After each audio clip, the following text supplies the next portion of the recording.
खबर उत्तर प्रदेश बलिया से। सपा नेता स्वामी प्रसाद मौर्य ने कहा कि भगवा बीच में आतंकी भाषा बोल रहे लोग आतंकवादी हैं। उन्होंने कहा कि जो लोग भगवा बीच में आतंकवादी भाषा बोलते हैं उन्हें मैं आतंकवादी ही कहूँगा। स्वामी प्रसाद मौर्य ने कहा कि हिंदू महासभा की विचारधारा आजादी के पहले से ही धृतराष्ट्र की रही है। उन्होंने कहा कि हिंदू महासभा की विचारधारा के चलते ही देश का विभाजन हुआ। उन्होंने कहा कि जिन्ना देश के बंटवारे के लिए जिम्मेदार नहीं है, देश के बंटवारे के लिए हिंदू महासभा जिम्मेदार है। उसने ही देश का बंटवारा कराया। मीडिया के सवालों का जवाब देते हुए उन्होंने कहा, जिस तरह काशीराम ने मायावती को उत्तराधिकारी बनाया, उसी तरह मायावती ने आकाश को अपना उत्तराधिकारी बना दिया। स्वामी प्रसाद मौर्य बलिया के रसाड़ा क्षेत्र में बौद्ध सम्मेलन में शिरकत करने पहुंचे थे।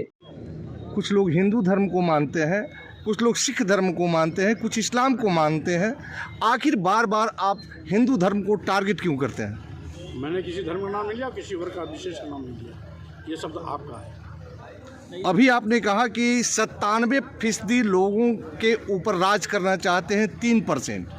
तो 97% के ऊपर अपनी धार्मिक वृत्तियों को थोपने वाले वो कौन लोग हैं? वो 3% कौन लोग हैं? खोजिए, आप खोजिए से। अयोध्या में राम मंदिर की जो प्राण प्रतिष्ठा होने वाली है, हाँ जी, क्या आप उस प्राण प्रतिष्ठा में आप शामिल होंगे?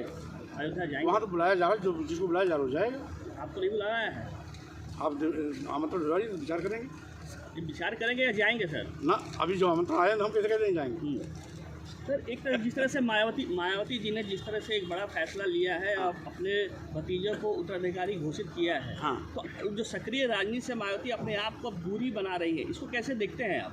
क्या वजह है मायावती को सक्रिय राजनीति से दूरी होने की? इसका उत्तर तो बेहतर हमारे ख्याल में सुश्री बहन मायावती दे पाएंगे। नहीं, आप काफ़ी करीब रहे हैं मायावती जी के, काफ़ी करीब रहे हैं था जी, लेकिन चूँकि बहन जी तो ही कर रही जो उनके साथ हुआ था। मानवर काशीराम जी ने उनको उत्तराधिकारी बनाया, तो उन्होंने आकाश जी को उत्तराधिकारी बना दिया, तो उसमें मैं कोई टिप्पणी नहीं करना चाहता। काशीराम जी ने अपने परिवार के सदस्य को नहीं बनाया था सर? परिवार सदस्य को नहीं बनाया था, लेकिन इन्होंने अपने परिवार के सदस्य को सही है, लेकिन फिर भी किया है जी। फिर भी चूँकि वो पार्टी की राष्ट्रीय अध्यक्ष हैं, वो क्या निर्णय लेती हैं क्या नहीं लेती हैं, उसमें मेरा निर्णय और मेरा सुझाव शामिल नहीं है। इसलिए जैसे आप वैसे मैं।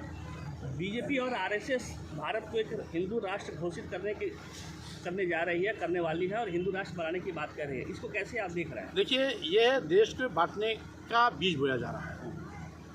आपको याद होगा 1922-23 में द्विराष्ट्र की अवधारणा हिंदू महासभा ने की थी।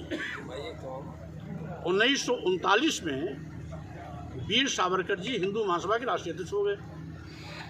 1939 से लेकर 42 तक द्विराष्ट्र की अवधारणा बड़ी तेजी से पकड़ी। 2-4 साल बाद देश आज़ाद हुआ, 47 का समय आया, तो उसमें हिंदू महासभा ने इतना दबाव बनाया कि हिंदुस्तान, भारत और पाकिस्तान का बंटवारा हो गया। वो बंटवारे के लिए जिन्ना जिम्मेदार नहीं थे, हिंदू महासभा जिम्मेदार थी, क्योंकि जिन्ना कभी भी अलग राष्ट्र की मांग नहीं किया। ये तो मजबूरी की परिस्थिति हिंदू महासभा ने पैदा की, जिसके नाते उनको पाकिस्तान में जाना पड़ा और पाकिस्तान लेना पड़ा। आप पक्षधर हैं क्या? हिंदू राष्ट्र घोषित करने के पक्षधर हैं? देखिए, भारत एक संप्रभु राष्ट्र है। इस भारत संप्रभु राष्ट्र बनाने के लिए हमारे देश के हजारों लाखों लोगों ने अपना बलिदान दिया, त्याग किया, जेल की यातनाएं सही, लंबे अरसे तक संघर्ष किया। राष्ट्रपिता महात्मा गांधी, सुभाष चंद्र बोस के नेतृत्व में एक लंबा आंदोलन चला, तब जाकर के इस अवसर आया है। तो आज इसको और सशक्त बनाने की आवश्यकता है, न कि इसको खंडित करने की बात करनी है। सर, आप भगवाधारियों को आपने एक आतंकवादी से तुलना किया था, कैसे इस बयान को कैसे क्या कहेंगे? ये भगवाधारी असली यहाँ बैठे हुए हैं, इसलिए भगवाधारी को मैंने नहीं कहा। वो भगवाधारी जो भगवा के वेश में आतंकवादी भाषा बोलते हैं, वो आतंकवादी हैं।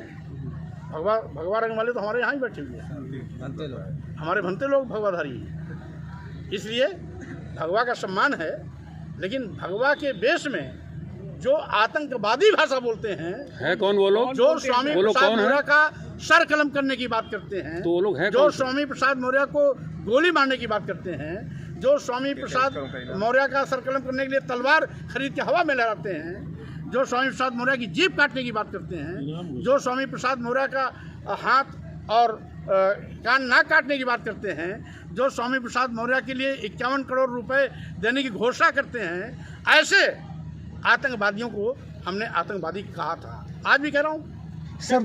सर तो आप हिंदू के बाद मुसलमान या ईसाई पर क्यों नहीं कटाक्ष करते हैं?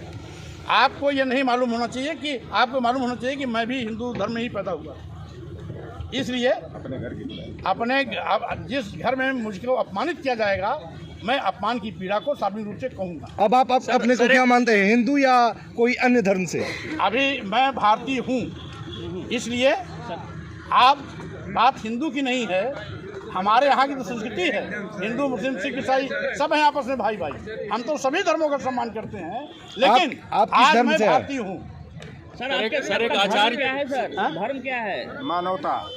अरे भाई, जब भारतीय हूँ और भारतीय संविधान हमारा ग्रंथ है, तो सभी धर्म हमारे धर्म है। उस ग्रंथ को भी तो आप अपमानित कर रहे हैं सर, सनातन धर्म को भी अपमानित कर रहे हैं। आपको यही नहीं मालूम? आपने राम पर टिप्पणी किया है। आप पहले सुन लो। जी सर। राम की टिप्पणी मैंने कब किया, पहले बताओ। अभी आपने कहा है कि विदेशों में केवल बुद्ध की बात होती है, विदेशी आते हैं तो बुद्ध की बात आती है। ये राम की धरती पर बुद्ध बाद में आए कि राम बाद में आए? आप ये मोदी जी से पूछिए। मोदी जी अमेरिका में भाषण दे के आए हैं। मंच से आप बोल रहे हैं सर, ये राम की धरती है या बुद्ध की धरती है? पूछिए ना, मोदी जी वहाँ अमेरिका में बोल के आए हैं कि मैं भारत घूम से आया हूँ जहाँ बुद्ध है, मैं बुद्ध की भारत घूम से आया हूँ जहाँ बुद्ध है वहाँ युद्ध नहीं, तो जाके मोदी जी से पूछिए। Bureau report, news hub Bharat.